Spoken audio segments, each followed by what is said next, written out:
அஜித்தின் எண்ணெய் எறிந்தால் திரைப்படம் பொங்கல் தினத்தன்று ஷங்கரின் ஐ படத்தோடு போட்டி போடும் என்று எதிர்பார்த்த நிலையில் ஜனவரி 29ஆம் தேதிக்கு திடீரென ரிலீஸ் தேதி மாற்றப்பட்டது.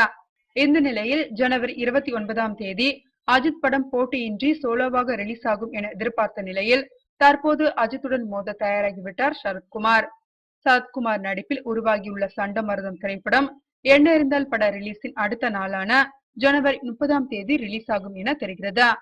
சரத்குமார் இரு வேடங்களிலும் மற்றும் ஓவியா, மீரா நந்தன், சமுத்திரகனி, ராதிகா சரத்குமார், தம்பி ராமையா, டெல்லி கணேஷ், சிங்கம் புலி உள்ளிட்ட பலர் நடித்துள்ள இந்த திரைப்படத்தை ராதிகா மற்றும் லிட்டின் ஸ்டீபன் ஆகியோர் இணைந்து தயாரித்துள்ளனர். வெங்கடேஷ் இயக்கியுள்ள இந்த படத்திற்கு ஜேம்ஸ் வசந்த் இசையமைத்துள்ளார். ஏற்கனவே வெங்கடேஷ் இயக்கத்தில் மகாபிரபு, ஏ, சாணக்கியா ஆகிய படங்களில் நடித்துள்ளார் சரத்குமார். இது வெங்கடேஷ் இயக்கத்தில் சரத்குமார் நடிக்கும் 4வது படம் என்பது குறிப்பிடத்தக்கது.